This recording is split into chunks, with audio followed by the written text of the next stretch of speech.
안녕하세요. 2026년 4월 18일 오늘의 사연 시작하겠습니다. 시골쥐가 이사를 한들 뭐가 달라지겠어. 그깟 푼돈 보태서 뭐 하냐고. 시어머니의 비웃음이 전화기를 뚫고 나왔습니다. 서윤 씨는 3년 동안 장볼 때마다 거스름 돈을 한 장씩 빼돌려 모은 100만 원을 15년 만에 이사하시는 친정 부모님께 보낸 것뿐이었습니다. 그날 저녁 시어머니는 서윤 씨 돈으로 마련한 50평대 아파트 거실에서 손님들을 모아놓고 말했습니다.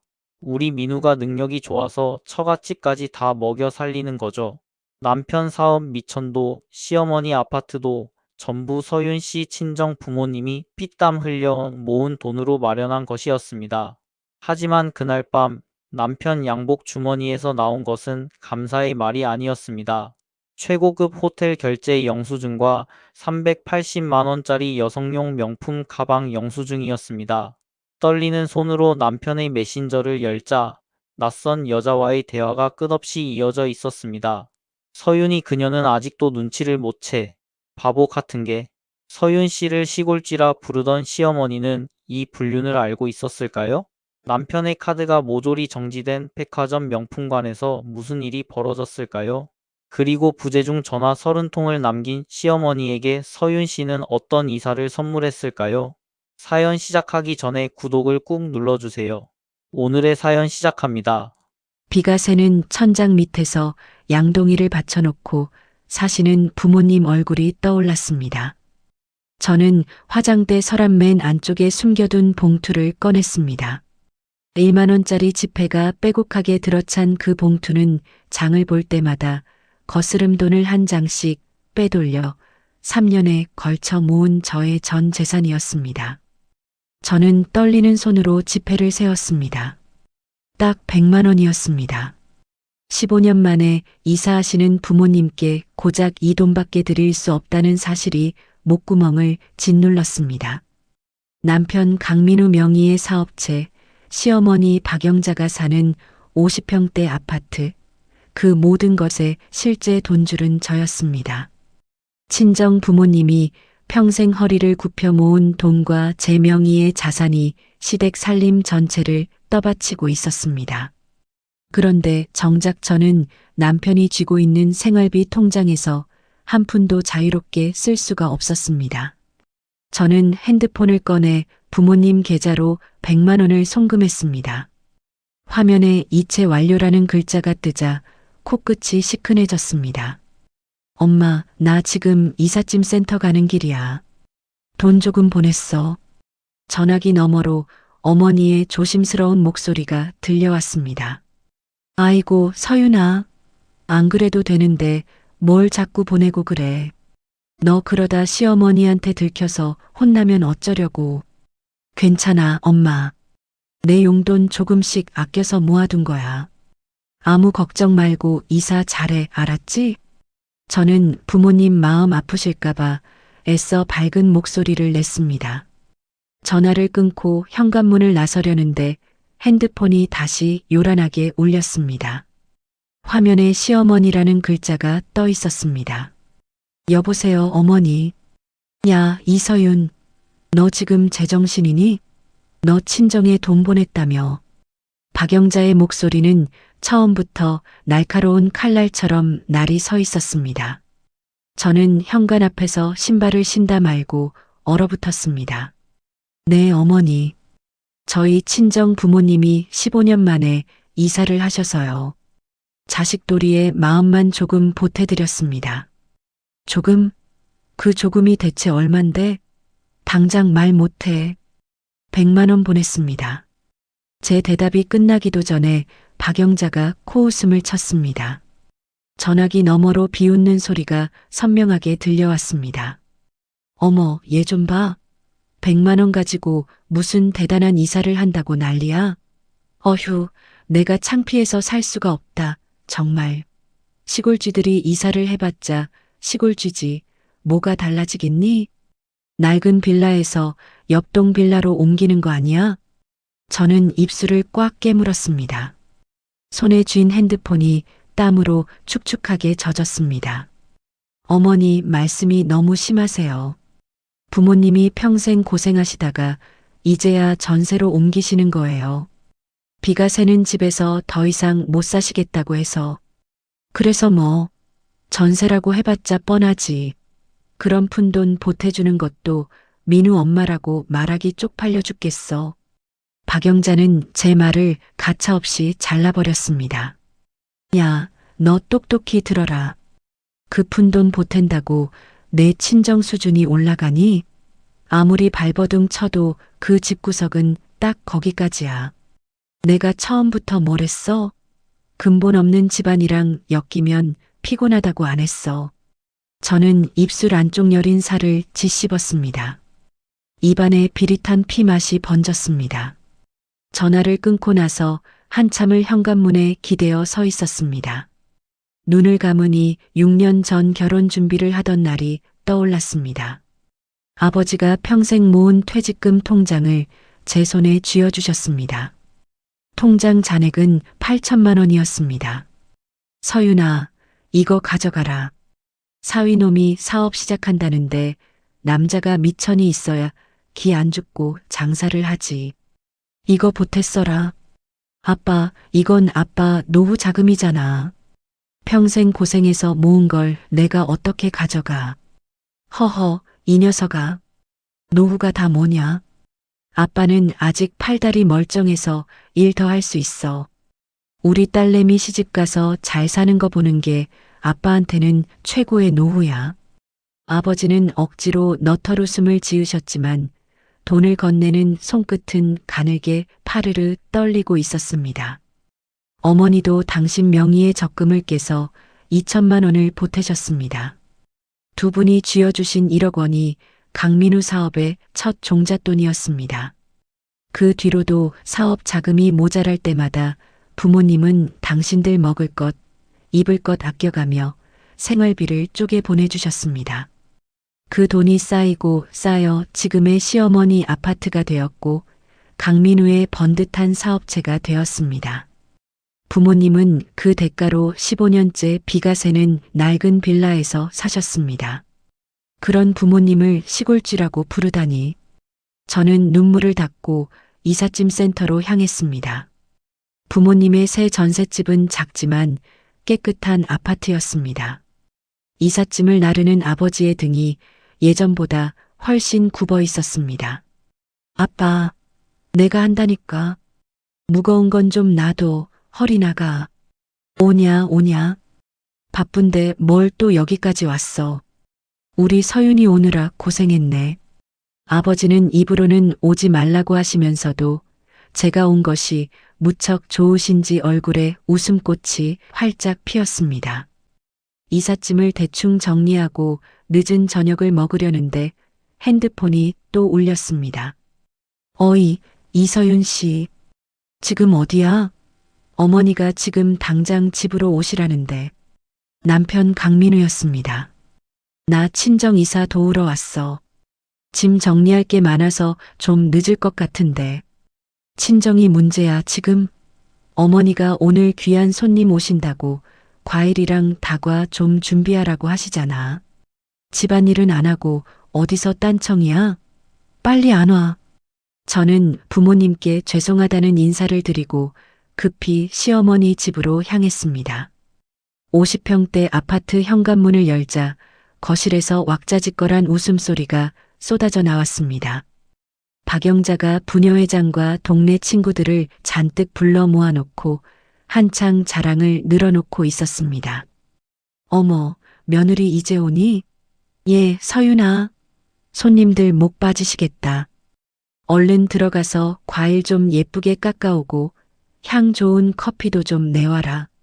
박영자는 저를 쳐다보지도 않은 채 귀찮다는 듯 손을 휘휘 저었습니다. 저는 앞치마를 두르고 부엌으로 들어갔습니다. 사과를 깎고 접시에 담고 커피를 내리고 물컵을 날랐습니다. 거실로 과일 접시를 들고 나가는데 박영자의 목소리가 등 뒤에 꽂혔습니다. 아유, 우리 며느리 친정이 글쎄 오늘 이사를 했다지 뭐예요? 무려 15년 만에. 부녀회장이 눈을 동그랗게 뜨며 물었습니다. 어머나 15년이나요? 세상에 어디 좋은 데로 가셨나 봐요? 좋긴요. 그 허름한 빌라에서 겨우 작은 아파트 전세로 옮긴 거예요. 그것도 우리 민우가 불쌍하다고 돈을 듬뿍 보태줘서 겨우 간 거지. 안 그랬으면 평생 그 곰팡이 피는 집에서 살았을걸요? 저는 과일 접시를 내려놓으려다 손이 부들부들 떨려 멈췄습니다. 강민우가 보태준 돈은 단 한 푼도 없었습니다. 오히려 우리 부모님 돈을 가져다 쓴 게 누군데. 역시 사위복은 있네요. 그 집 부모님도. 민우 씨가 효자네 효자야. 부녀회장이 맞장구를 치자 박영자가 콧대를 높였습니다. 복이 있는 게 아니라 우리 민우 능력이 대단한 거죠. 처갓집 식구들 입에 풀칠까지 다 시켜주는데 이 정도면 성인군자 아니겠어요? 박영자가 찻잔을 들며 아주 의기양양하게 떠들어댔습니다. 저는 부엌으로 돌아와 싱크대를 양손으로 꽉 잡았습니다. 손가락 마디마디가 하얗게 질렸습니다. 참고 또 참았습니다. 이 집에서 참는 것 말고는 할 수 있는 게 없었으니까요. 저녁에 집으로 돌아와 남편 강민우에게 따져 물었습니다. 민우 씨, 오늘 어머니가 손님들 앞에서 우리 부모님 이야기를 어떻게 하셨는지 알아? 부모님을 시골쥐라고 비하하고 당신이 우리 집 다 먹여 살린다고 거짓말까지 하셨어. 강민우는 대수롭지 않다는 듯 귀를 후비며 대답했습니다. 그래서 그게 뭐 틀린 말이야? 뭐라고? 지금 그걸 말이라고 해? 아니, 우리 엄마가 좀 말을 세게 하긴 해도 틀린 구석은 없잖아. 당신네 집 어려운 거 사실이고 내가 가장 노릇하는 것도 사실인데 왜 자꾸 예민하게 굴어? 사람 피곤하게 진짜. 강민우가 짜증 섞인 한숨을 푹 내쉬었습니다. 당신 지금 사업하는 그 미천, 우리 아빠 퇴직금에서 나온 거야. 그걸 벌써 잊은 거야? 아, 또 그 소리. 됐어, 그만해. 나 피곤하니까 잠이나 자자고. 끊어. 전화가 뚝 끊겼습니다. 저는 어두운 거실에 홀로 앉아 깜깜해진 핸드폰 화면만 멍하니 바라보았습니다. 그날 밤 잠든 강민우의 옷을 정리하다가 양복 안주머니에서 꼬깃꼬깃한 종이 뭉치가 잡혔습니다. 접힌 종이를 펼치자 입이 떡 벌어지는 영수증이 나왔습니다. 최고급 호텔 카드 결제 영수증. 금액은 무려 87만 원이었습니다. 날짜를 보니 지난주 토요일 거래처 접대 때문에 밤샘 작업을 한다며 외박했던 그날이었습니다. 그 영수증 아래에 또 한 장이 더 있었습니다. 백화점 명품 매장 영수증이었습니다. 여성용 명품 가방 마이너스 380만 원.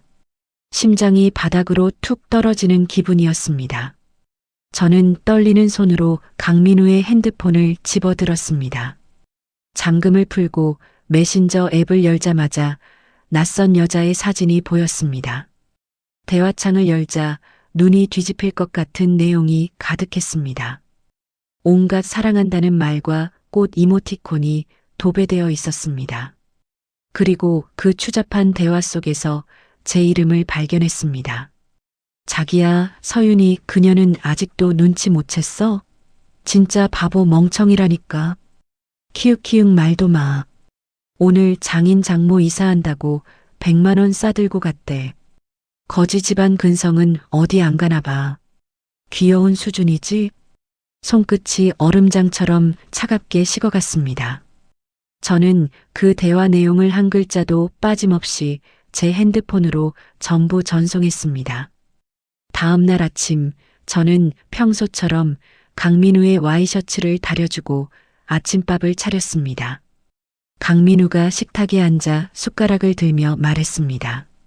오늘 저녁에 거래처 미팅 있으니까 늦을 수도 있어. 알았어. 저는 된장찌개를 떠주며 태연하게 대답했습니다. 강민우가 현관문을 나서는 뒷모습을 확인하고 나서야 저는 식탁 위에 놓인 밥그릇을 밀어냈습니다. 한 숟가락도 넘길 수가 없었습니다. 저는 방으로 들어가 어젯밤 제 핸드폰으로 옮겨둔 메신저 대화를 처음부터 다시 읽었습니다. 대화는 8개월 전부터 시작되어 있었습니다. 강민우가 내 생활비를 영수증까지 따져가며 통제하던 그 시간 동안 4명이의 가족 카드로 상간녀에게 매달 수백만 원어치의 선물을 사주고 있었습니다. 호텔, 명품 가방, 명품 구두, 고급 레스토랑, 결제 내역을 하나하나 짚어볼수록 속이 뒤집혔습니다. 그런데 대화를 더 읽어내려가던 저는 눈을 의심했습니다. 메신저 단체 대화방이 하나 더 있었습니다. 강민우, 상간녀, 그리고 시어머니 박영자. 3사람이 함께 들어가 있는 대화방이었습니다. 엄마, 지연이가 이번 주말에 시간 된대. 같이 밥 먹을래? 그래, 좋지. 지연 씨, 어머니가 맛있는 거 사줄게. 감사해요, 어머니. 항상 잘해주셔서 감동이에요. 저는 핸드폰을 쥔 손이 덜덜 떨리는 것을 멈출 수가 없었습니다. 시어머니가 알고 있었습니다.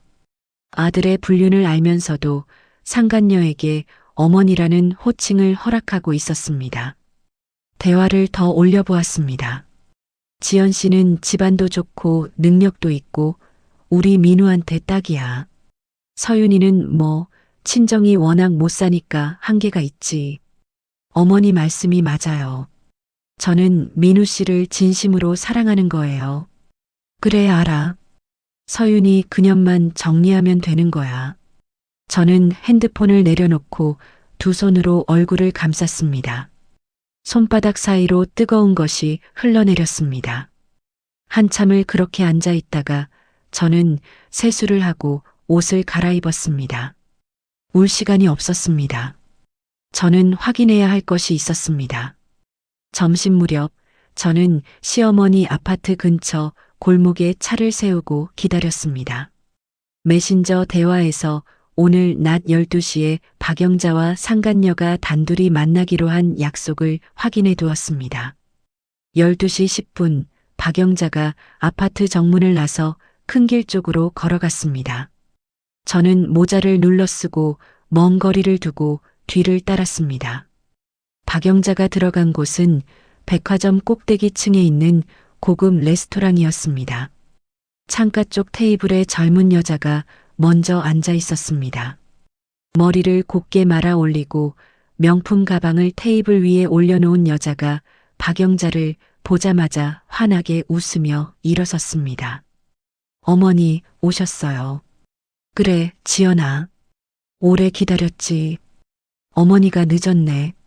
박영자가 상간녀의 손을 다정하게 잡으며 자리에 앉았습니다. 저는 레스토랑 안쪽 구석 테이블에 자리를 잡고 메뉴판으로 얼굴을 가렸습니다. 두 사람의 목소리가 또렷하게 들려왔습니다. 어머니, 민우 씨가 다음 달에 가방 하나 더 사준다고 했어요. 그래, 당연하지. 우리 민우가 능력이 있으니까. 지연이한테는 아깝지 않아. 상간녀 지연이 물잔을 들며 목소리를 낮췄습니다. 근데 어머니, 서윤 씨가 눈치채면 어쩌죠?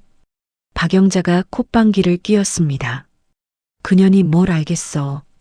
눈치가 있으면 진작 알아챘지. 멍청한 게 하나 좋은 거야. 부려먹기 편하거든. 어머니도 참. 지연이 입을 가리고 킥킥거렸습니다. 내가 생각한 건 말이야. 박영자가 포크로 샐러드를 찍으며 말을 이었습니다. 서윤이 친정 돈으로 마련한 거 있잖아. 민우 사업이랑 아파트. 그거 다 정리해서 우리 쪽으로 넘기고 서윤이는 깔끔하게 내보내는 거야. 그게 가능해요. 당연하지. 민우가 변호사 알아보고 있어. 서윤이 친정 보증금까지 빼오면 당분간 자금도 넉넉하고. 저는 메뉴판을 잡은 손끝에 힘을 주었습니다. 손톱이 종이의 반달 모양으로 파고들었습니다. 그 빈대 같은 년 시집와서 한 게 뭐 있다고. 친정에서 가져온 푼돈 좀 보탠 거 가지고 평생 큰 소리나 치고. 어휴. 박영자가 혀를 찼습니다. 지연이 네가 들어오면 이 집안이 확 달라질 거야. 집안도 좋고 돈도 있고 이게 진짜 며느리지. 저는 더 이상 듣고 있을 수가 없어서 레스토랑을 나왔습니다.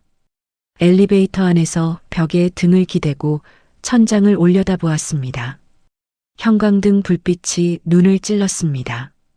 집으로 돌아오는 길, 저는 운전대를 잡고 생각을 정리했습니다. 남편의 사업체는 사업자 명의만 강민우로 되어 있을 뿐, 실제 투자금은 전부 제 이름으로 들어간 돈이었습니다. 시어머니가 사는 50평대 아파트도 등기부상 소유자는 이서윤, 바로 저였습니다. 남편의 길을 살려주겠다고 겉으로는 남편 이름을 내세웠지만 돈의 흐름과 부동산 소유권만큼은 제 명의로 묶어두었던 과거의 선택이 떠올랐습니다. 그때는 혹시 모를 일에 대비한 것이었습니다. 설마 이렇게 쓸 줄은 몰랐습니다. 며칠 뒤 토요일 오전 시어머니에게서 전화가 왔습니다. 서윤아, 지금 당장 와. 어머니, 무슨 일이세요? 와서 얘기해. 빨리. 시어머니 집에 도착하자 박영자가 거실 소파 한가운데 떡하니 앉아 팔짱을 끼고 있었습니다. 테이블 위에 서류 뭉치가 놓여 있었습니다. 앉아. 저는 맞은편 의자에 앉았습니다. 민우 사업이 요즘 좀 커지고 있거든. 자금이 더 필요해. 네, 알고 있습니다. 그래서 말인데, 박영자가 서류 뭉치를 제 쪽으로 밀었습니다. 내 친정 부모 있잖아. 이번에 이사한 집 보증금이 얼마야? 네. 그 보증금 빼서 민우 사업에 넣어. 어차피 내 부모가 가지고 있어봤자 얼마 안 되는 돈이잖아. 민우 사업에 보태면 나중에 몇 배로 불어서 돌려줄 수 있어. 저는 박영자의 얼굴을 똑바로 바라보았습니다. 어머니, 그건 안 됩니다. 부모님이 겨우 마련한 전세 보증금이에요. 그걸 빼면 부모님이 갈 데가 없으세요. 뭐? 안 돼. 박영자의 눈이 가늘어졌습니다. 시어머니가 하라는 게 그렇게 어려워. 내 남편 사업이 잘 되면 너도 좋은 거잖아. 그래도 이건 안 됩니다, 어머니. 저는 고개를 숙이지 않았습니다. 박영자의 얼굴이 시뻘겋게 달아올랐습니다. 박영자가 테이블 위에 놓인 물컵을 집어들더니 제 얼굴을 향해 물을 끼얹었습니다. 차가운 물이 이마를 타고 흘러내렸습니다. 블라우스가 축축하게 젖었습니다. 인연이 시어머니한테 안 된다는 소리를 해. 네가 뭔데? 박영자가 소리를 질렀습니다. 그때 현관문이 열리며 강민우가 들어왔습니다. 무슨 소리야 이게? 강민우가 거실로 들어서며 저와 박영자를 번갈아 보았습니다. 민우야, 이것 좀 봐. 시어머니한테 대들어. 친정 보증금 좀 가져오라는데 못한다고 따박따박 말대꾸를 해. 서윤 씨, 어머니한테 또 대든 거야. 강민우가 제 어깨를 거칠게 밀었습니다. 저는 비틀거리며 뒤로 두 걸음 물러났습니다. 대든 게 아니라 부모님 전세 보증금을 빼오라는 건 말이 안 되잖아. 어머니가 하시라는 대로 해. 왜 맨날 트러블을 만들어? 강민우는 제 말을 들으려 하지도 않았습니다. 저는 젖은 옷소매로 얼굴의 물기를 닦았습니다. 이 사람들이 원하는 것이 무엇인지 이제 너무나 선명하게 보였습니다. 제 돈, 부모님 돈, 쥐어짤 수 있는 것을 전부 짜낸 다음 빈 껍데기로 만들어 내쫓으려는 것이었습니다. 그리고 그 자리에 상간녀를 앉히려는 것이었습니다. 저는 물기를 닦아내며 박영자와 강민우를 차례로 바라보았습니다. 두 사람은 저를 내려다보고 있었습니다. 마치 벌레를 보듯이. 저는 현관문을 열고 나왔습니다. 엘리베이터 안에서 젖은 블라우스 위로 손을 올렸습니다. 심장이 미친 듯이 뛰고 있었습니다. 하지만 눈물은 나지 않았습니다. 분노가 슬픔을 태워버린 것 같았습니다. 차에 올라 시동을 건 저는 핸드폰을 꺼내 메모장을 열었습니다. 강민우 명의의 가족 카드 번호, 시어머니 아파트의 등기 정보, 사업체로 연결된 제 명의의 통장 목록. 하나하나 적어 내려갔습니다. 이 배은망덕한 것들이 잊고 있는 게 있었습니다. 이 모든 것의 주인은 저라는 사실을 말입니다. 시어머니 집을 나온 다음 날 저는 아침 일찍 집을 나섰습니다. 강민우가 출근하고 빈집에 혼자 남은 저는 옷장에서 가장 단정한 외출복을 꺼내 입었습니다. 거울 앞에서 얼굴을 확인했습니다. 어제 박영자가 뿌린 물 자국은 사라졌지만 눈 밑에 짙은 그림자가 내려앉아 있었습니다. 첫 번째로 향한 곳은 은행이었습니다. 저는 창구 직원에게 제 명의로 발급된 모든 카드의 사용 내역서를 요청했습니다. 최근 1년치 전부 뽑아주세요. 네, 고객님. 잠시만 기다려주세요. 출력된 내역서는 12장이 넘었습니다. 저는 은행 로비 의자에 앉아 한 장씩 형광펜으로 줄을 그었습니다. 호텔 결제, 백화점 명품관 결제, 고급 레스토랑 결제. 강민우가 상간녀에게 쓴 금액만 따로 모으니 8개월 동안 총 3,200만 원이 넘었습니다. 제가 장을 볼 때 1만 원짜리 한 장을 몰래 빼돌려 3년간 100만 원을 모으는 동안 강민우는 제 카드로 한 달에 400만 원씩 상간녀에게 퍼주고 있었던 것입니다. 두 번째로 향한 곳은 카드사 고객센터였습니다. 저는 가족 카드 결제 내역 중 강민우가 사용한 부분만 별도로 분류한 공식 확인서를 발급받았습니다.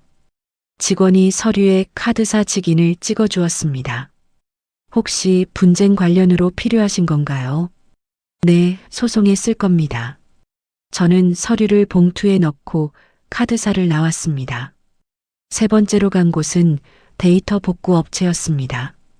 전날 밤 강민우가 샤워하는 사이에 주차장으로 내려가 강민우 차량의 블랙박스 메모리 카드를 빼두었습니다.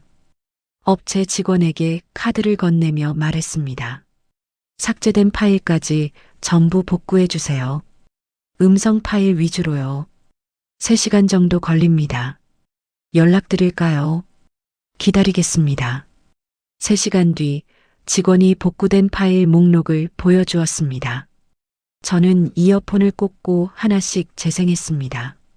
강민우의 목소리가 흘러나왔습니다. 지연아, 오늘 어디 갈까? 저번에 갔던데 또 가자. 오빠, 나 저번에 본 가방 사줘. 응. 그래, 사줄게. 뭐든 사줄게. 오빠 와이프는 모르지.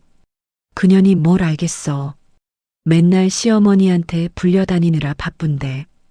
강민우가 킥킥 웃는 소리가 들렸습니다. 근데 오빠 장모님이 이사했다며. 오빠가 돈 좀 보탠 거야. 미쳤어. 내가 왜 그 집에 돈을 보내. 서윤이가 몰래 모은 푼돈 보낸 거야. 100만 원인가 뭔가. 100만 원. 웃긴다, 진짜. 두 사람의 웃음소리에 저는 이어폰을 뺐습니다. 손가락 끝이 차가웠습니다. 복구된 파일을 전부 USB에 담아받았습니다. 업체를 나오며 봉투 안에 은행 내역서, 카드사 확인서, 블랙박스 음성 USB를 차곡차곡 넣었습니다. 집으로 돌아온 저는 강민우의 핸드폰 클라우드 계정에 접속했습니다. 결혼 초에 제가 직접 만들어준 계정이라 비밀번호를 알고 있었습니다. 클라우드에는 강민우 핸드폰의 사진과 문자가 자동으로 저장되어 있었습니다. 상간녀 지연의 문자함을 스크롤하는데 눈에 띄는 내용이 나왔습니다. 지연이 강민우에게 보낸 사진들 사이에 명품 가방과 시계를 찍은 사진이 여러 장 있었습니다. 그런데 사진 속 가방마다 작은 태그가 달려 있었습니다. 저는 화면을 확대했습니다. 렌탈 태그였습니다. 지연이 올리던 화려한 명품 사진들은 전부 빌려온 물건이었습니다. 저는 클라우드를 더 뒤졌습니다. 지연의 문자함 아래쪽에 발신자가 다른 문자들이 줄줄이 나왔습니다. 김지연님, 렌탈 대여료 3개월 미납 상태입니다. 즉시 납부 바랍니다. 김지연님, 대출 원리금 연체 90일 경과. 법적 조치 예정입니다. 마지막 경고. 미상환 씨 신용정보 등록 및 추심 절차 진행합니다. 저는 화면을 캡처하기 시작했습니다. 1장, 2장, 10장, 20장. 사채업자들의 협박 문자, 렌탈업체의 미납 경고, 여러 곳에 대출 독촉. 김지연이라는 여자의 실체가 드러났습니다. 돈 많은 부잣집 딸이 아니라 수억 원대의 빚을 진 사기꾼이었습니다. 시어머니 박영자가 부잣집 딸이라며 떠받들던 여자의 정체가 이것이었습니다.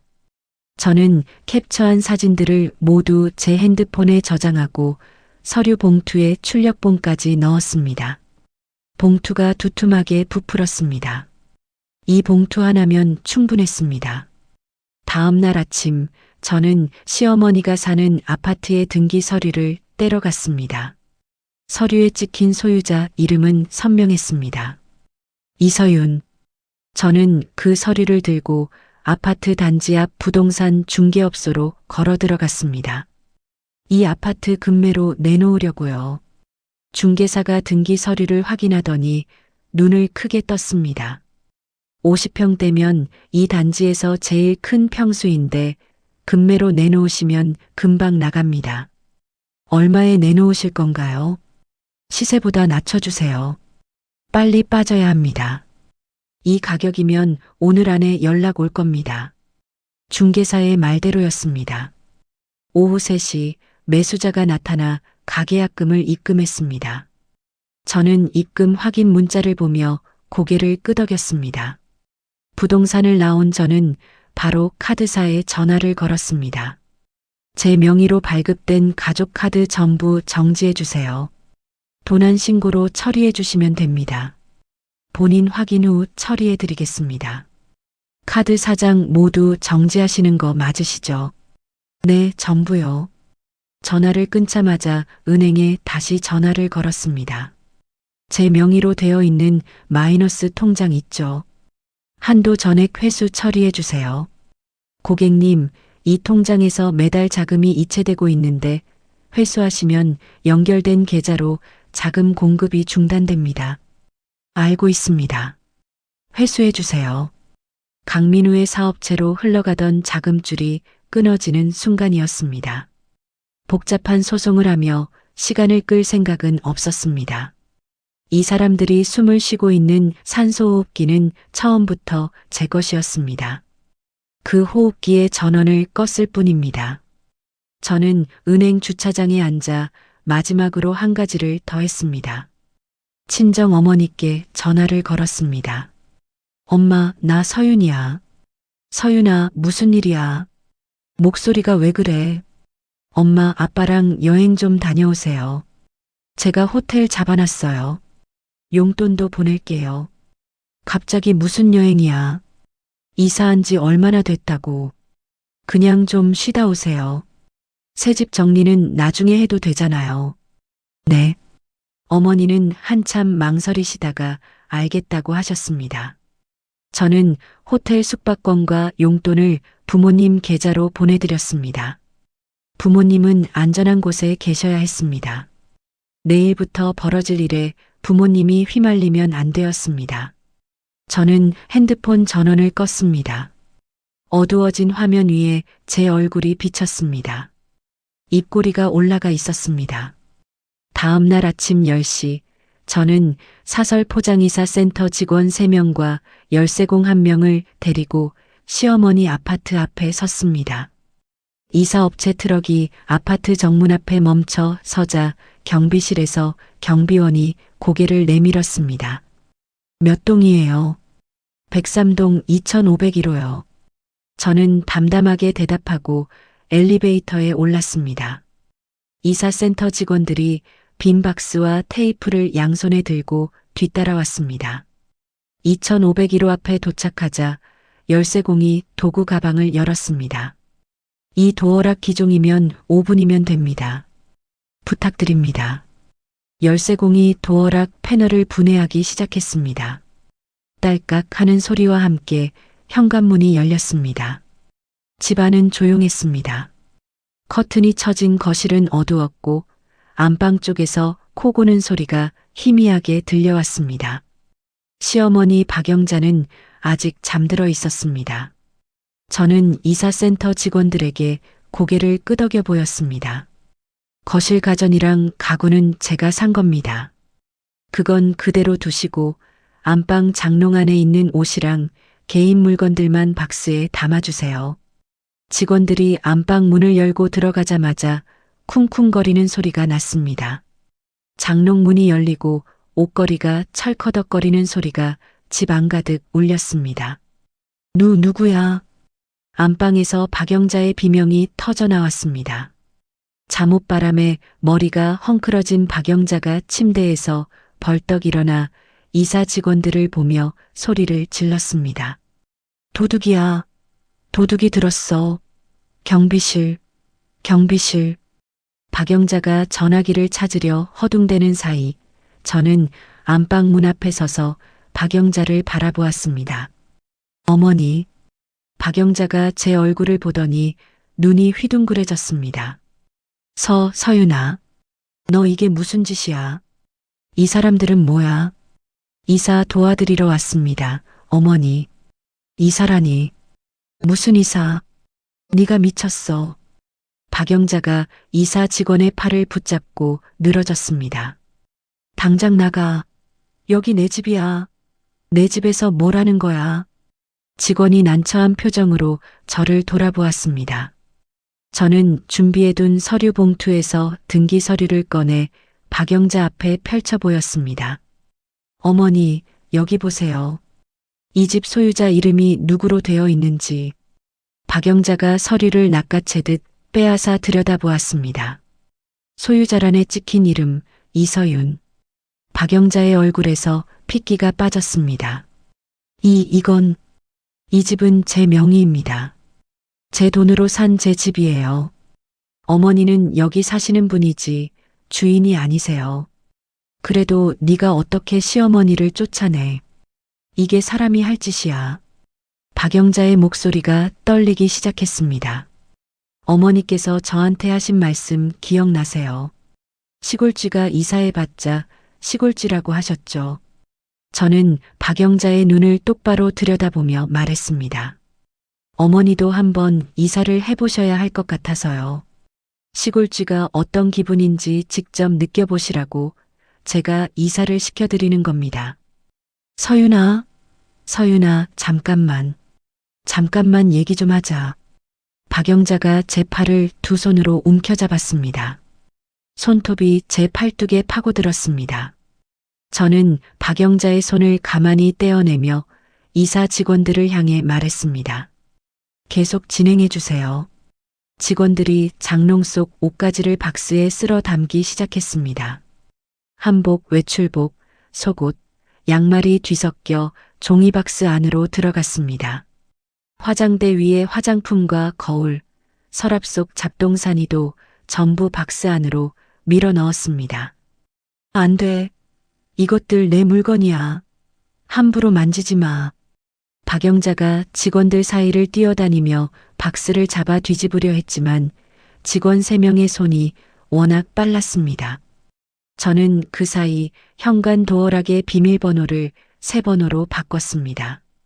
번호를 설정하고 잠금을 확인한 뒤 돌아서자 박영자가 잠옷바람 그대로 복도까지 쫓아 나와 있었습니다.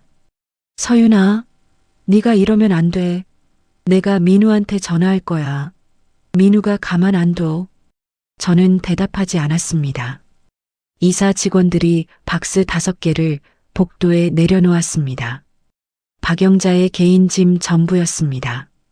나머지 가전이랑 가구는 현관문 안쪽에 그대로 두시면 됩니다.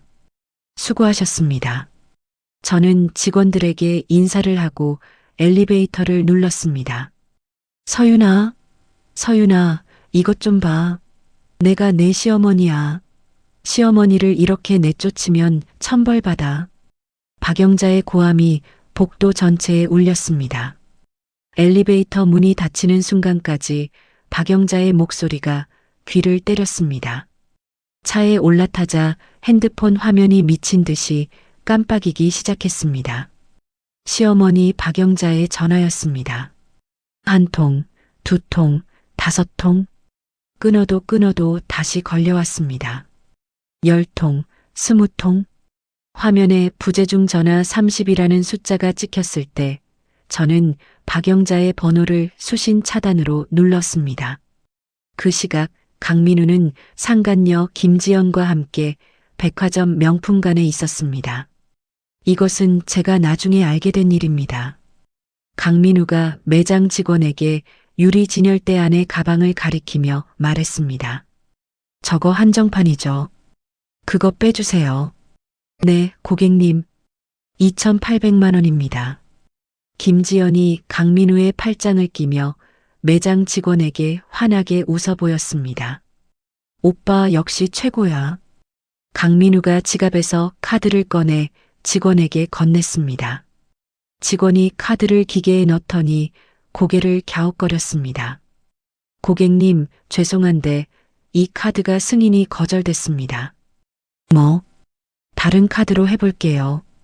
강민우가 지갑을 뒤져 두 번째 카드를 내밀었습니다. 직원이 다시 기계에 넣었습니다. 이 카드도 정지 상태로 나옵니다. 그럴 리가 없는데. 강민우의 이마에 땀이 맺히기 시작했습니다. 세 번째 카드, 네 번째 카드. 전부 같은 결과였습니다.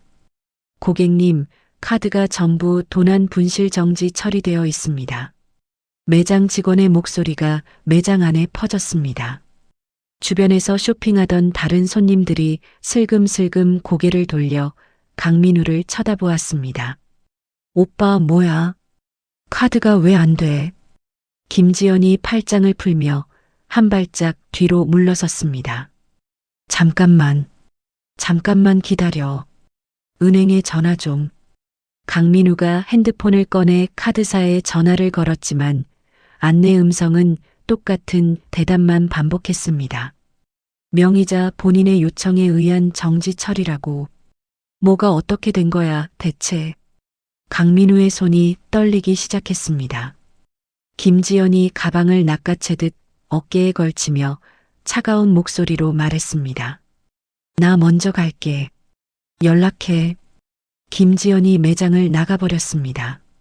강민우가 멍하니 김지연의 뒷모습을 바라보다가 다급하게 회사 경리에게 전화를 걸었습니다. 나야. 회사 비상금 좀 빼줘. 급한 일이 생겼어. 대표님, 저도 지금 연락드리려던 참이었습니다.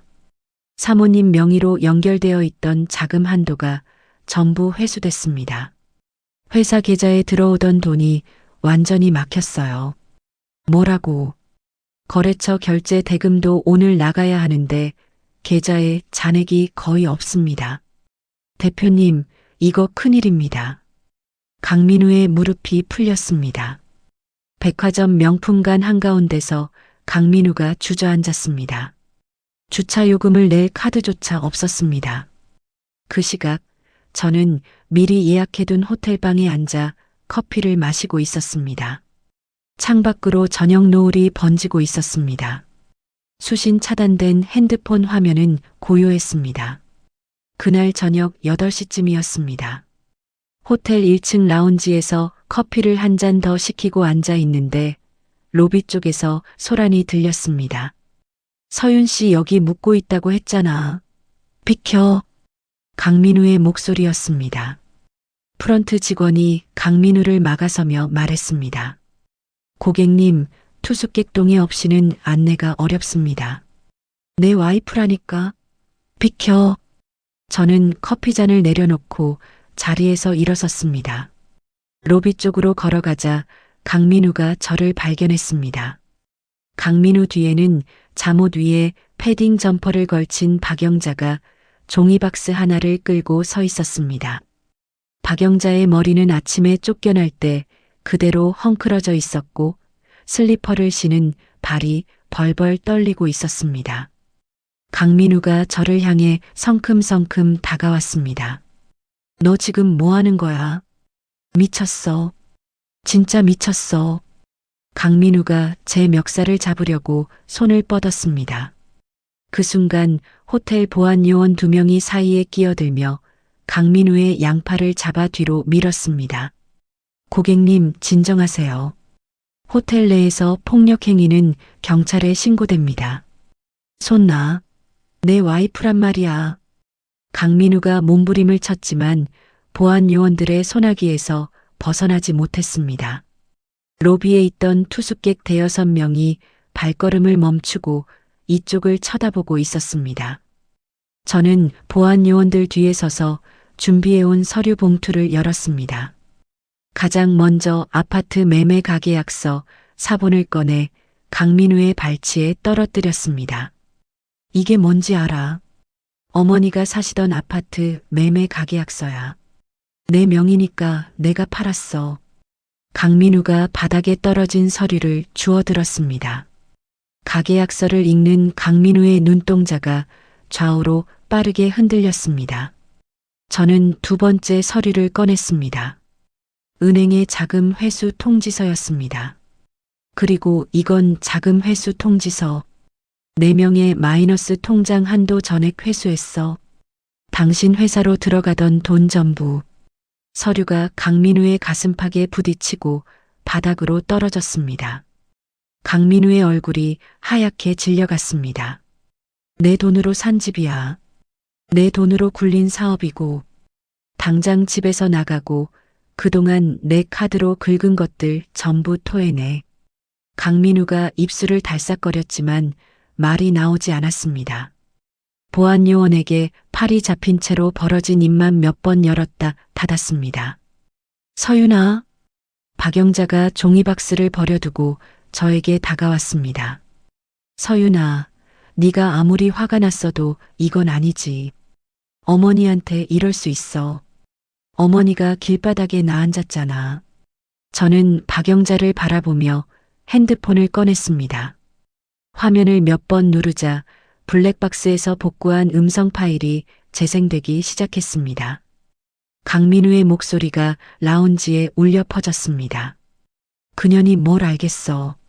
맨날 시어머니한테 불려다니느라 바쁜데. 100만 원. 웃긴다, 진짜. 상간녀 김지연의 낄낄거리는 웃음소리가 뒤따랐습니다. 로비에 있던 사람들이 하던 일을 멈추고 이쪽을 주목했습니다. 저는 다음 파일을 재생했습니다. 이번에는 박영자의 목소리였습니다. 그 멍청한 년 친정 돈까지 싹 다 빼앗아서 쫓아내자. 지연이 네가 들어오면 이 집안이 확 달라질 거야.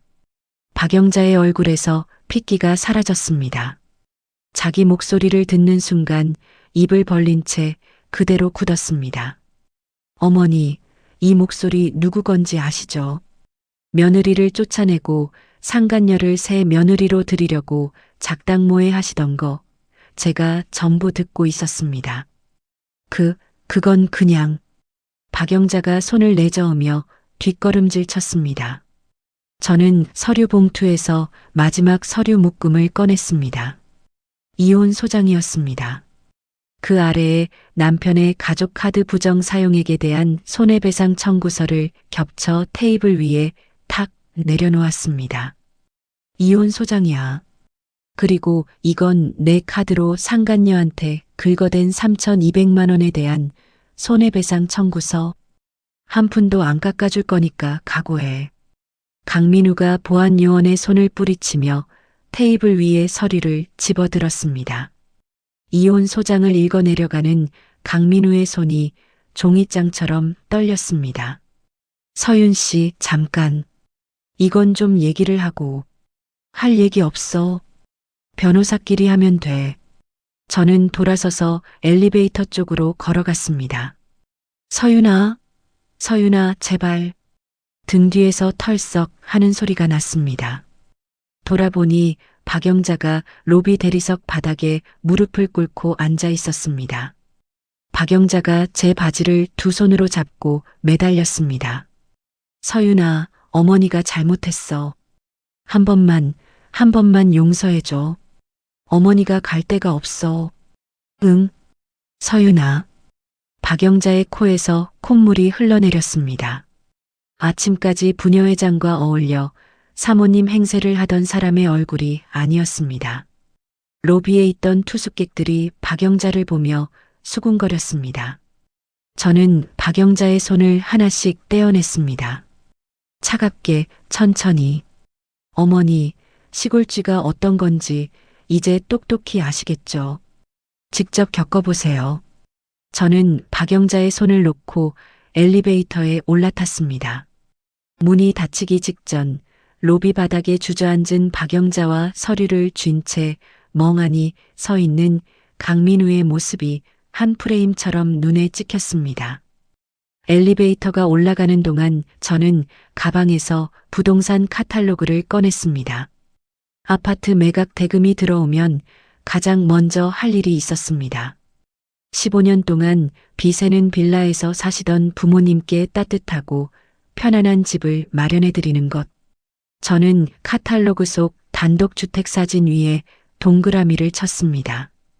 호텔 방 문을 열고 들어서자 창밖으로 도시의 야경이 내려다 보였습니다. 저는 침대에 앉아 핸드폰을 켰습니다. 수신 차단 목록에 박영자의 이름이 찍혀 있었습니다. 부재중 전화는 더 이상 늘어나지 않았습니다.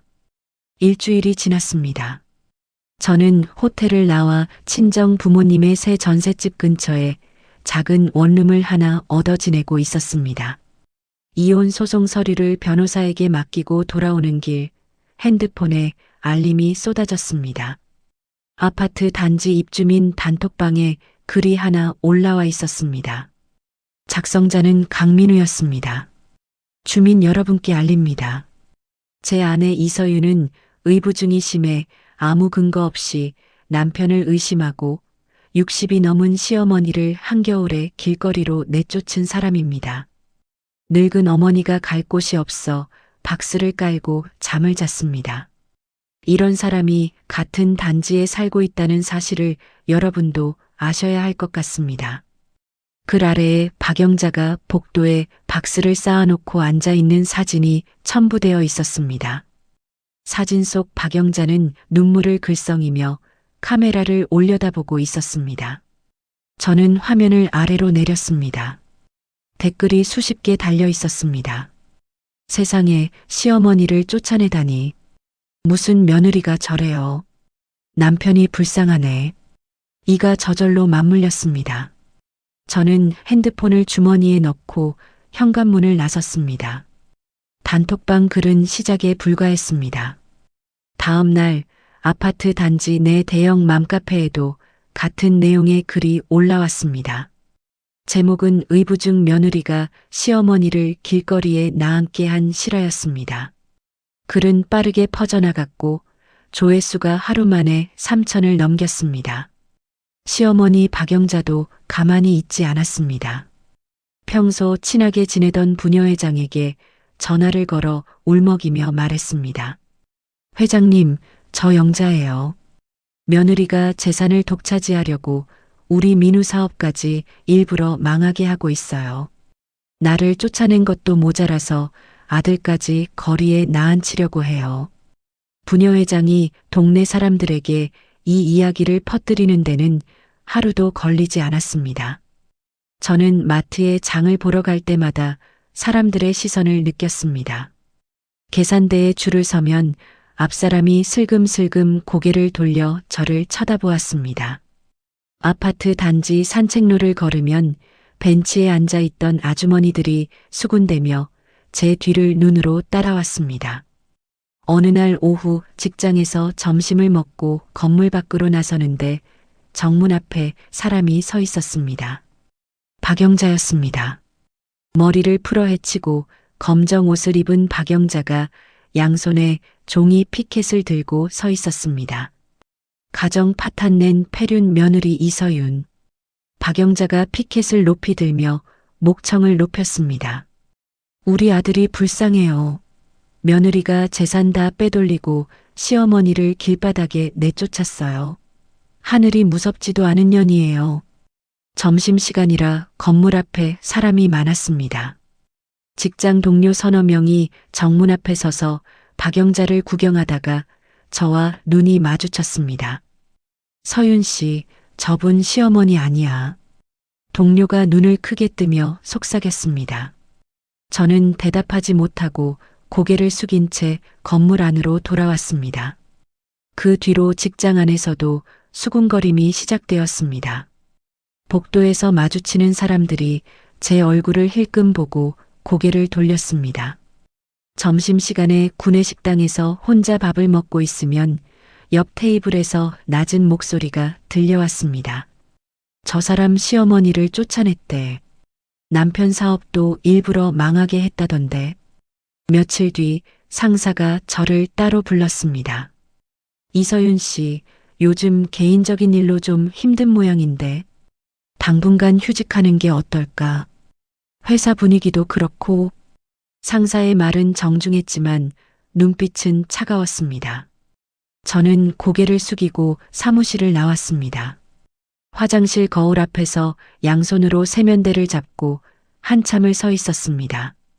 퇴근길 원룸으로 돌아가는 골목에서 동네 마트 앞을 지나게 되었습니다. 마트 입구 옆에 사람들이 모여 있었습니다. 가운데 박영자가 바닥에 종이박스를 깔고 앉아 있었습니다. 박스 위에 며느리에게 쫓겨난 시어머니라고 매직펜으로 쓴 종이가 놓여 있었습니다. 불쌍한 할머니. 지나가던 아주머니가 혀를 차며 말했습니다. 요즘 세상에 저런 며느리가 다 있대. 옆에 있던 남자가 맞장구를 쳤습니다. 박영자가 두 손을 모으고 지나가는 사람들에게 고개를 숙이며 말했습니다. 며느리한테 쫓겨나서 갈 데가 없어요. 밥 한 끼 못 먹은 지 이틀째예요. 불쌍한 시어머니 좀 도와주세요. 박영자의 눈에서 눈물이 흘러내렸습니다. 저는 그 모습을 멀찍이서 바라보았습니다. 가증스러웠습니다. 레스토랑에서 상간녀와 희희낙낙하며 며느리 쫓아낼 궁리를 하던 사람이 지금 저 자리에서 불쌍한 시어머니 연기를 하고 있었습니다. 그때 핸드폰에 알림이 떴습니다. 맘카페에 새 글이 올라와 있었습니다. 익명 계정이 작성한 글이었습니다. 이서윤이라는 사람 남편을 정신적으로 학대했다는 거 다들 아시나요? 의부증에 걸려서 아무 증거도 없이 남편을 몰아세우고 시어머니를 길거리에 내쫓고 남편 사업까지 고의로 망하게 한 겁니다. 이런 사람이 피해자인 척하면 안 되잖아요.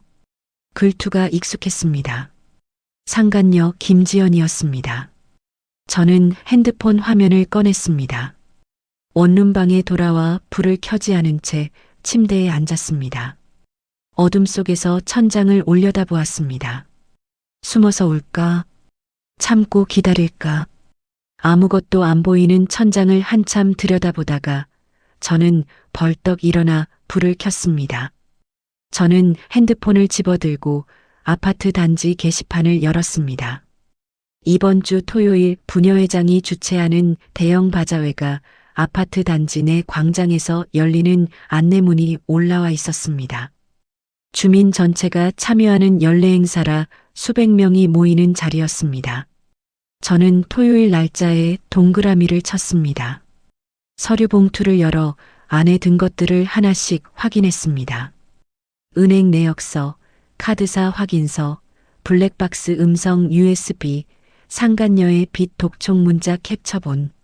진흙탕에 빠뜨리려 했으면 잘된 일이었습니다. 저도 기꺼이 뛰어들 생각이었으니까요. 토요일 오후 2시 아파트 단지 중앙광장이 사람들로 가득 찼습니다.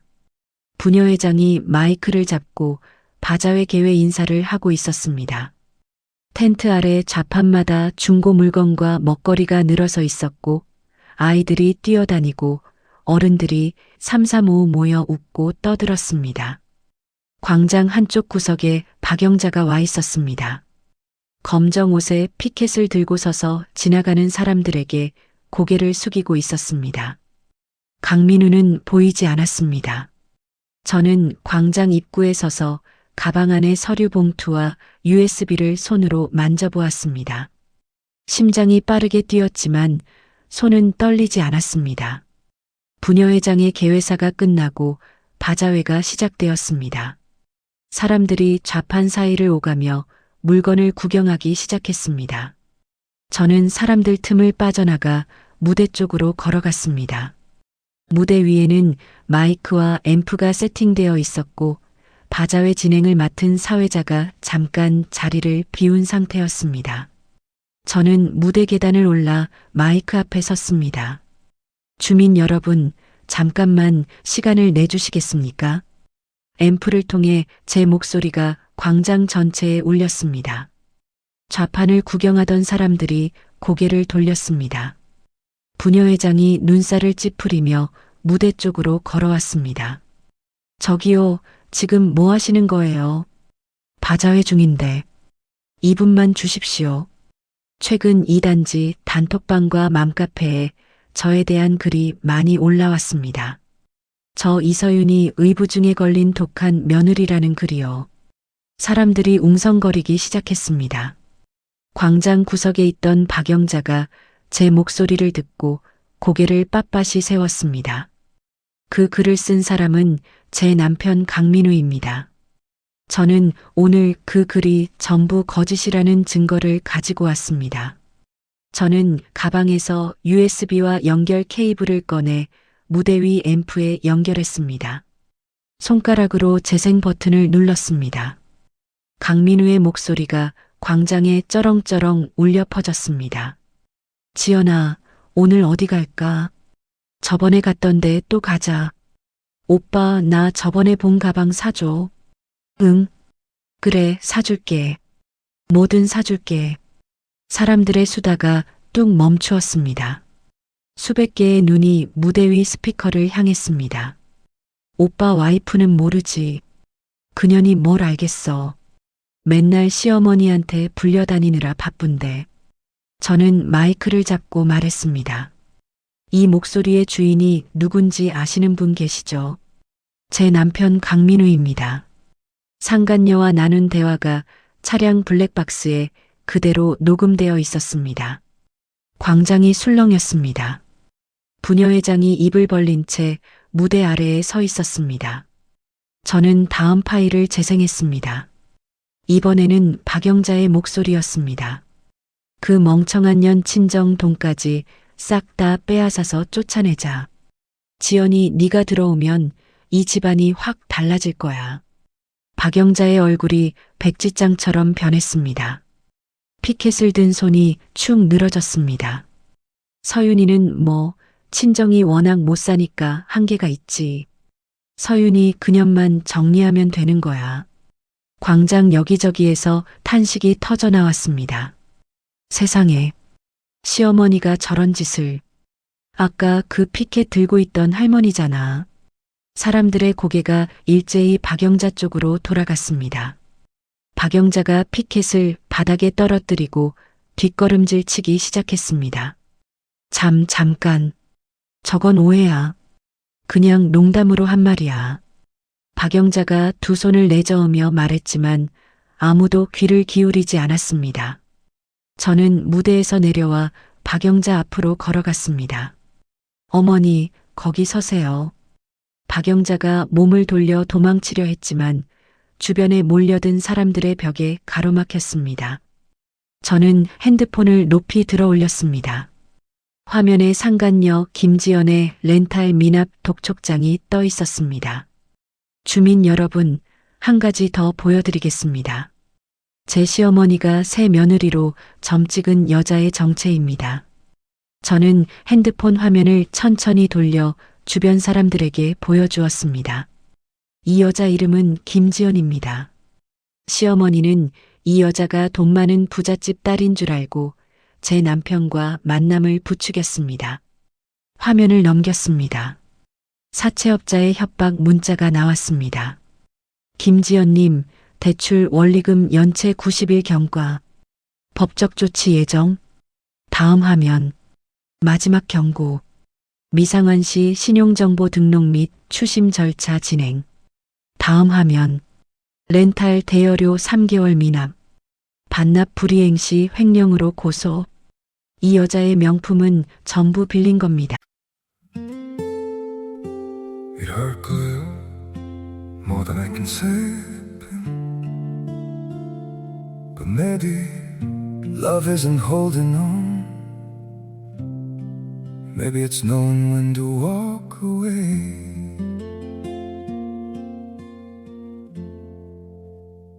We try to hold what we're slipping through, like sand running from our hands. Every promise started losing shape. We couldn't be what we once planned. Your eyes would look right through mine, like you were already gone. We stayed too long in a fading light, trying to prove we still. It hurt good, more than I can say. But maybe love isn't holding on. Maybe it's knowing when to walk away. We try to hold what we're slipping through, like sand running from our hands. Every promise started losing shape. We couldn't be what we once planned. Your eyes would look right through mine, like you were already gone. We stayed too long in a fading light, trying to prove we still. It hurt good, more than I can say.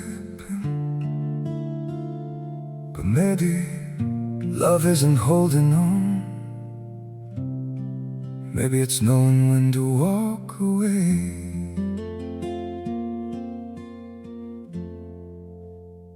We try to hold what we're slipping through, like sand running from our hands.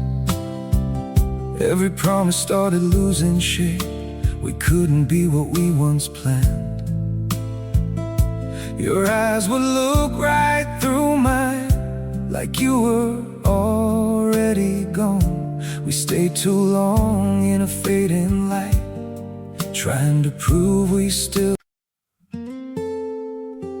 It hurt good, more than I can say.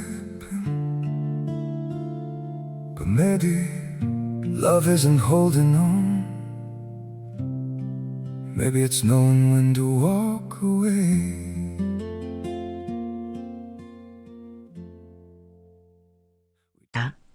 수억 원의 빚을 지고 사채업자한테 쫓기는 사람이에요. 시어머니가 부잣집 딸이라고 떠받든 여자의 진짜 모습입니다. 주변에서 웅성거리는 소리가 점점 커졌습니다. 뭐야, 사기꾼이잖아. 시어머니가 속은 거네. 속은 게 아니라 욕심에 눈이 먼 거지. 박영자의 무릎이 꺾이기 시작했습니다. 두 다리에 힘이 빠진 것처럼 제자리에서 푹 주저앉더니 두 손으로 얼굴을 감쌌습니다. 입 사이로 끙끙거리는 소리가 새어나왔습니다. 어머니가 저를 시골쥐라고 하셨죠.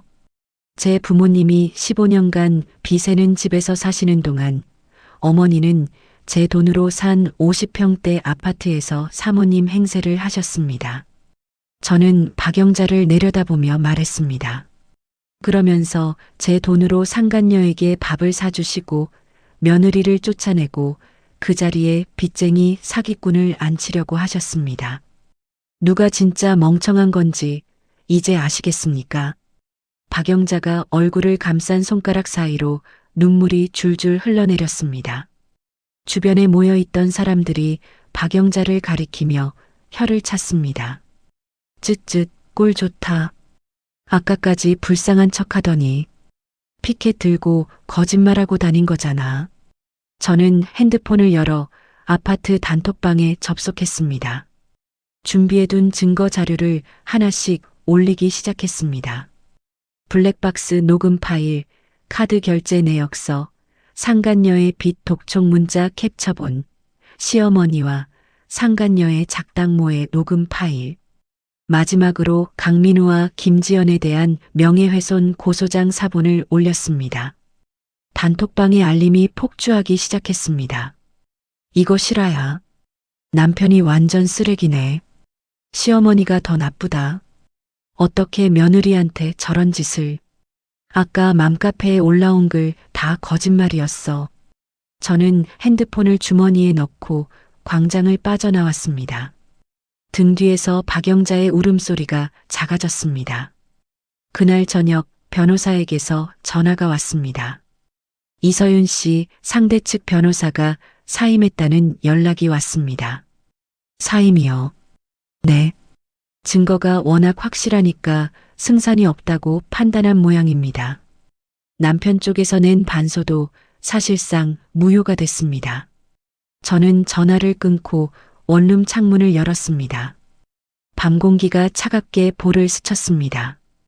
바자회가 끝나고 한 달이 지났습니다. 이혼 소송은 제 완승이었습니다. 재판장 앞에서 강민우는 고개를 들지 못했습니다. 블랙박스 녹음, 카드 결제 내역, 메신저 대화 캡처본. 제가 제출한 증거들 앞에서 강민우 측은 단 한마디도 반박하지 못했습니다.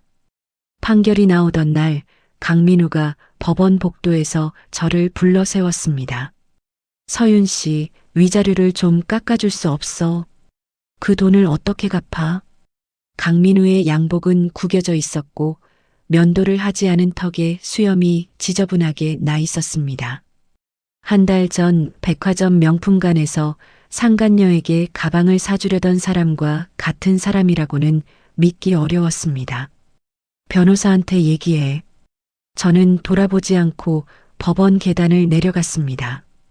강민우는 위자료와 밀린 카드 대금을 감당하지 못하고 신용불량자가 되었습니다. 사업체는 자금줄이 끊긴 지 보름 만에 문을 닫았습니다. 거래처에서 밀려드는 빚 독촉에 사무실 집기까지 압류당했습니다. 돈이 떨어지자 상간녀 김지연의 태도는 칼같이 바뀌었습니다. 강민우가 김지연에게 당분간 같이 지내자고 했을 때 돌아온 대답은 간단했습니다. 민우 씨, 나한테 이러지 마. 빈털터리가 돼서 나한테 어떻게 들러붙어. 연락하지 마. 김지연은 강민우의 전화번호를 차단하고 사라졌습니다. 갈 곳을 잃은 강민우는 고시원을 전전하다가 결국 공사 현장에서 일용직 일을 시작했습니다. 시어머니 박영자의 처지도 다르지 않았습니다. 바자회 이후 동네에서 완전히 매장당한 박영자를 받아주는 사람은 아무도 없었습니다. 부녀회장은 박영자의 전화를 받지 않았고 평소 어울리던 친구들도 모두 연락을 끊었습니다. 아파트 매각이 완료되자 박영자가 갈 수 있는 곳은 보증금 500만 원짜리 반지하 단칸방이 전부였습니다. 한때 50평대 아파트 거실에서 손님들을 불러 모아 사모님 행세를 하던 사람이 곰팡이가 핀 반지하 벽을 바라보며 살게 된 것입니다. 어느 비 오는 저녁이었습니다. 저는 부동산 매각 대금 정리를 마치고 새로 이사할 집 계약서를 들고 아파트 단지를 지나가고 있었습니다. 단지 입구 쓰레기 수거장 옆에 누군가 쪼그리고 앉아 있었습니다. 박영자였습니다.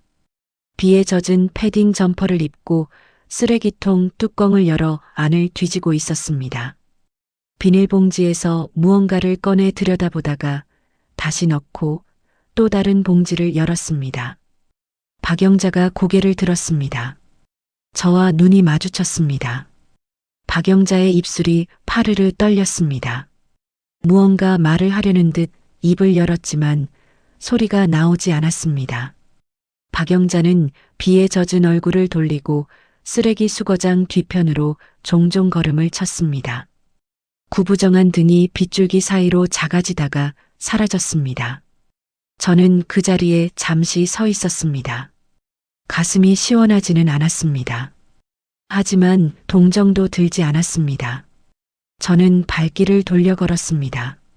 아파트 매각 대금과 회수한 자금으로 저는 새 출발을 시작했습니다. 가장 먼저 한 일은 부모님의 새 집을 마련하는 것이었습니다. 저는 2주 동안 매물을 찾아다닌 끝에 도심에서 조금 벗어난 조용한 동네에 있는 단독주택을 하나 골랐습니다. 마당에 작은 텃밭을 가꿀 수 있는 크기였고 남향이라 거실에 햇볕이 가득 들어왔습니다. 집을 계약하고 나서 한 달 동안 직접 업체를 돌며 벽지와 바닥재를 골랐습니다. 부엌 찬장은 어머니의 키에 맞춰 높이를 조절했고 아버지가 좋아하시는 안마의자를 거실 창가에 놓았습니다. 욕실 바닥에는 미끄럽지 않은 타일을 깔았습니다. 공사가 끝나고 봄이 왔습니다. 이사 날이 밝았습니다. 저는 아침 일찍 부모님을 모시러 전셋집으로 갔습니다. 현관문을 두드리자 어머니가 문을 열었습니다. 서윤아, 대체 어디로 가는 거야?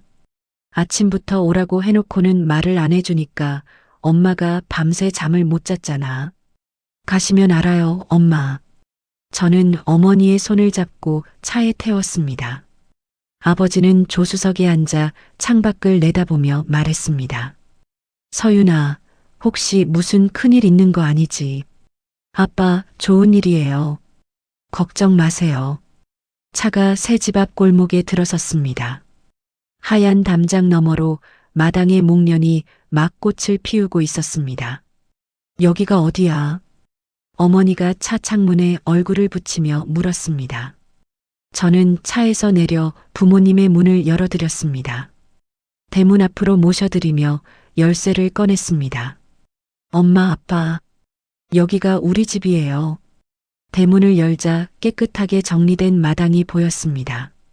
텃밭 자리에 흙이 고르게 펴져 있었고 처마 아래 장독대가 놓여 있었습니다. 현관문을 열고 안으로 들어서자 넓은 거실에 봄볕이 쏟아져 들어왔습니다. 어머니가 거실 한가운데서 멈춰 섰습니다. 벽지를 만지고 바닥을 내려다보고 부엌 찬장을 열어보았습니다. 찬장 높이가 어머니의 손이 닿는 정확한 위치에 맞춰져 있었습니다. 이게 뭐야, 서윤아? 어머니의 목소리가 떨렸습니다. 엄마 키에 맞춰서 만든 거예요. 이제 발끝으로 안 서도 돼요. 어머니가 입을 틀어막고 울기 시작했습니다. 아버지가 거실 창가에 놓인 안마의자를 보더니 코를 훌쩍거렸습니다. 이게 얼마짜린데 이런 걸? 아빠가 허리 아프다고 하셨잖아요. 매일 앉아 계세요. 아버지가 고개를 돌렸습니다. 창밖을 보는 척했지만 귀가 빨갛게 물들어 있었습니다. 서윤아. 어머니가 제 손을 두 손으로 꼭 잡았습니다. 우리 딸 고생 많았다. 엄마 아빠가 돈이 없어서 네가 그 집에서 그렇게 힘들었던 거 알아. 다 알고도 아무것도 못 해줘서 엄마가 얼마나. 엄마, 그런 말 하지 마요. 엄마 아빠가 주신 돈으로 제가 다시 일어선 거예요. 그러니까 이건 당연한 거예요. 어머니가 제 손등에 얼굴을 묻고 울었습니다. 저도 코끝이 시큰거려 천장을 올려다보았습니다. 햇볕이 들어오는 거실 천장에는 물 얼룩 하나 없었습니다. 15년간 양동이를 바치며 살던 그 낡은 빌라의 천장과는 달랐습니다. 저녁이 되었습니다. 저는 근처 마트에서 사온 샴페인 병을 열었습니다. 뻥 하는 소리와 함께 거품이 솟아올랐습니다. 유리잔 3개에 샴페인을 따르고 부모님께 한 잔씩 건넸습니다. 자, 입주 축하해요. 3개의 잔이 부딪히며 맑은 소리를 냈습니다. 어머니가 한 모금 마시고 얼굴을 찡그렸습니다. 이거 왜 이렇게 시큼해? 엄마, 원래 그런 거야. 아버지가 안마의자에 앉아 잔을 들었습니다. 서윤아, 아빠는 이 의자가 제일 좋다. 저는 웃었습니다. 오랜만에 배 밑바닥에서부터 올라오는 웃음이었습니다. 거실 창 너머로 해가 지고 있었습니다. 노을빛이 마당의 목련 위에 내려앉았습니다. 저는 샴페인 잔을 내려놓고 거실 소파에 깊이 등을 기댔습니다. 내 명의의 집, 내 돈으로 마련한 이 공간에 부모님이 계셨습니다. 누구의 눈치도 보지 않고 누구에게 고개를 숙이지 않아도 되는 곳이었습니다. 착한 며느리가 되어야 한다는 굴레도, 생활비 영수증을 들이대는 손도, 시골쥐라고 비웃는 목소리도 여기에는 없었습니다. 창밖으로 마지막 노을이 사라지고 거실에 하나둘 조명이 켜졌습니다. 따뜻한 빛 아래에서 어머니가 부엌에서 된장찌개를 끓이기 시작했습니다. 아버지는 안마의자에서 꾸벅꾸벅 졸고 계셨습니다. 저는 핸드폰을 꺼내 수신 차단 목록을 열었습니다. 박영자, 강민우 두 이름을 한참 들여다보다가 저는 목록을 닫고 핸드폰을 내려놓았습니다. 부엌에서 된장찌개 끓는 소리가 보글보글 거실까지 흘러왔습니다. 여러분, 서윤 씨의 긴 이야기 어떠셨나요? 시골쥐라고 비웃던 시어머니는 곰팡이 핀 반지하에서 쓰레기통을 뒤지게 되었고, 아내 돈으로 상간녀에게 명품을 바치던 남편은 신용불량자가 되어 공사판을 전전하게 되었습니다. 부잣집 딸 행세를 하며 남의 가정을 흔들던 상간녀는 빚쟁이 사기꾼이라는 진짜 얼굴이 세상에 드러났습니다. 저는 이 사연을 전하면서 한 가지가 계속 마음에 남았습니다. 서윤 씨가 3년 동안 거스름 돈을 모아 100만 원을 만들었다는 대목이었습니다. 수억 원의 자산을 가진 사람이 부모님 이사에 고작 100만 원밖에 보내지 못했던 것이 서윤 씨의 현실이었습니다. 남의 돈으로 배를 채우면서 그 돈의 주인을 깔보고 조롱하던 사람들이 결국 그 돈이 사라지는 순간 맨바닥에 주저앉았습니다. 남의 피눈물로 지은 허영은 오래가지 못합니다. 서윤 씨가 마지막에 부모님과 함께 새 집에서 샴페인 잔을 부딪히던 그 장면이 이 긴 이야기에서 가장 따뜻한 순간이 아니었나 싶습니다. 이야기를 끝까지 들어주신 분이 계시다면 오늘의 사연자 서윤 씨에게 응원의 댓글과 잘 들었다고 댓글 하나만 남겨주세요. 감사합니다.